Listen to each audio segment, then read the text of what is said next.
They said no man in Oloran village was greater than Chief Adio, the Lion of the West.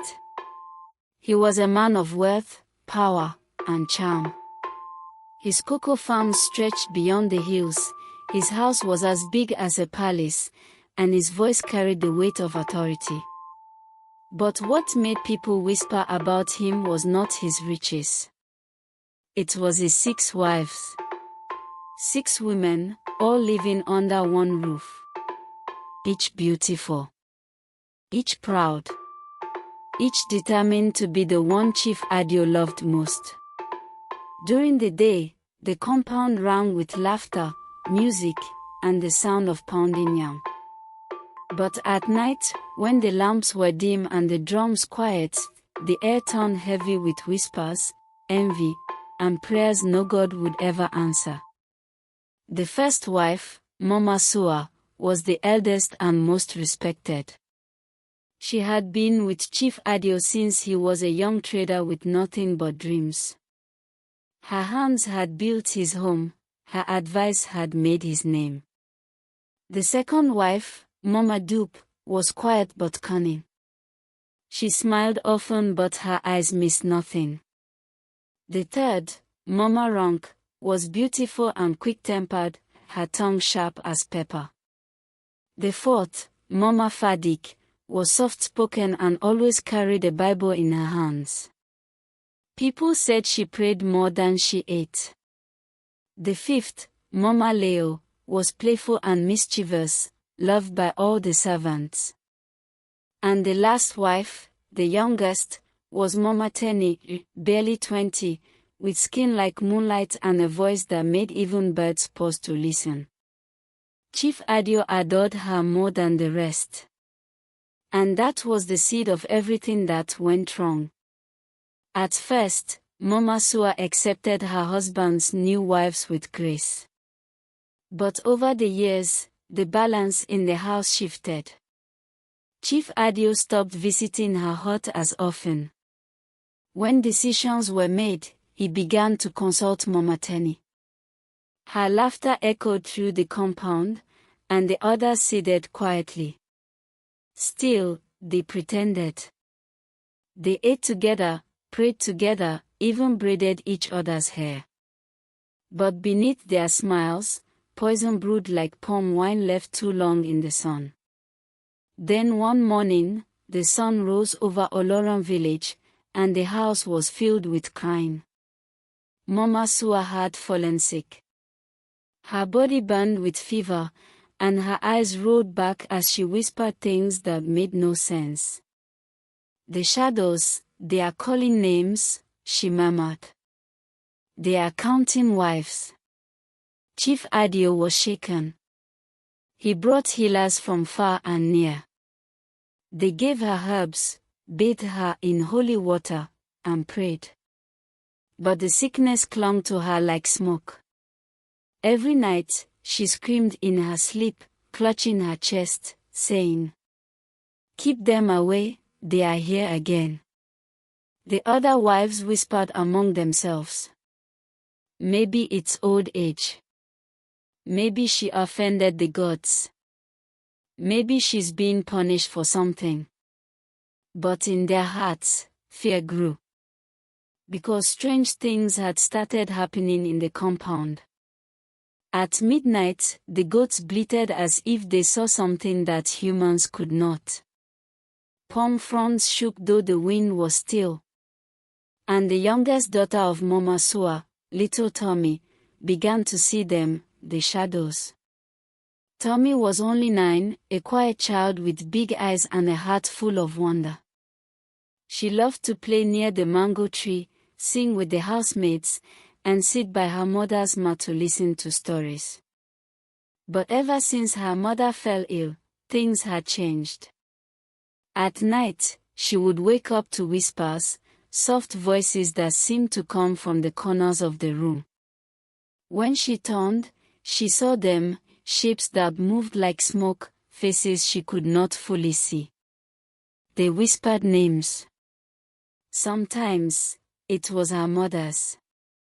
Sometimes, it was another wife's. And always, they said one phrase before fading away. The debt must be paid. One night, unable to bear it anymore, Tommy shook her mother awake. "Mama, they are here again," she cried.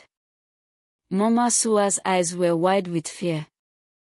She held her daughter close, trembling. "They come for me, my child. But you must not answer when they call your name." "Mama, who are they?" Tommy asked. Her mother looked toward the door. "The ones who were wronged," she whispered. "The ones forgotten by the chief's greed and the wife's envy." Tommy didn't understand. But that night, she prayed harder than ever before. By the seventh day, Mama Sua's condition worsened. Her voice grew faint, her skin pale. The chief sat by her mat, his eyes red with worry. "Don't leave me, my wife," he said softly. "You are the pillar of this home." Mama Sua looked at him, tears in her eyes. "Adio, the river remembers." "What river?" he asked, confused. But she was gone before she could answer. The compound fell silent. Her burial was grand. The villagers came from far and wide. Drums beat slowly, the air smelled of incense and sorrow. Chief Adio stood tall, but those who looked closely could see the shadow behind his eyes. That night, when everyone slept, he sat outside under the moon, drinking palm wine alone. And from the dark came a whisper, soft, familiar. "You buried her, but you did not bury her curse." He froze. "Who's there?" No answer. Only the rustle of leaves and the cry of a distant owl. After Mama Sua's death, peace never returned to the house. Food spoiled before it was eaten. Mirrors cracked for no reason. And the wives grew suspicious of one another. Mama Dupe stopped eating with the others, fearing they might poison her. Mama Rong started keeping charms under her pillow. Mama Leo accused Mama Tenny of witchcraft, saying, "Ever since you came, our joy has turned to ashes." Mama Tenny only smiled sweetly. "If love is a crime, then maybe I'm guilty," she said. Her laughter echoed, but behind it, there was unease. Then, one moonless night, Tommy saw them again, the shadows. They gathered by the big mango tree, whispering. This time, she could make out words clearly. "The first has fallen. The second is next." Tommy gasped. "Mama Dupe," she whispered. The shadows turned toward her. 6 faces, pale, hollow, and sad. "The debts of the living must be paid," they said again. Before she could move, one shadow, tall and thin, pointed toward the second wife's hut. A gust of wind blew out the lamps, and everything went dark. By morning, the second wife was found lying still, her eyes wide open. The healer said her heart simply stopped. But the servants whispered that they had heard her scream just before dawn. Tommy knew the truth. She had seen the spirits go in. Now the wives were terrified. They refused to sleep, each clutching charms, whispering prayers, and watching each other with fear and hatred. Chief Adio called for priests, herbalists, even foreign pastors. They prayed. They sprinkled holy water. They buried charms. But the shadows did not leave. One by one, the wives began to fall. Mama Rong died screaming that snakes were crawling on her skin. Mama Fadik was found kneeling before her Bible, eyes open, mouth frozen in prayer. And Mama Leo disappeared one rainy night, her wrapper found floating in the well by dawn. Now, only Mama Tenny remained. The youngest. The favorite. The one everyone once called the lucky one. But Tommy could see the truth.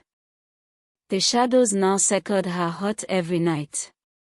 Chief Adio grew thin and pale. He sat in silence most days, refusing food. He would stare at his reflection in water, whispering, "The river remembers," the same words Mama Sua had said. Tommy wanted to tell him what she saw, but something told her it was too late. So she waited. And on the night of the full moon, she followed Mama Tenny.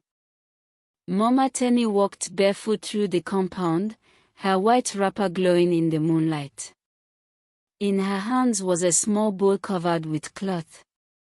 Tommy crept behind her, heart pounding. Mama Tenny walked past the mango tree, past the well, until she reached the old shrine by the riverbank, a place no one had visited in years. There, she knelt and began to speak softly. "O Spirit of the deep, accept this offering. Spare me. I gave you what you asked for. I did my part." The wind whispered in reply. "You fed us lies." The water stirred. "No, please," she begged. "It was Chief Adio's doing. He promised your shrine protection and never fulfilled it. I only helped him. Please, spare me." The river glowed faintly. And then Tommy saw them, the shadows, rising from the mist. They were the faces of the dead wives. Mama Sua, Dupe, Ronk, Fadik, Leo, all of them, pale and calm. They surrounded Mama Tenny. "Each of us carried his secret," Mama Sua's spirit said. "He used us as offerings to keep his power. But you, Tenny, you finished what he started. You fed the shrine again." Tenny screamed, falling to her knees. "I did it for love. Love cannot hide blood," they said together. And the river swallowed her scream. By dawn, Chief Adio was gone too. They found his body by the river, his face pale as chalk, his crown floating beside him.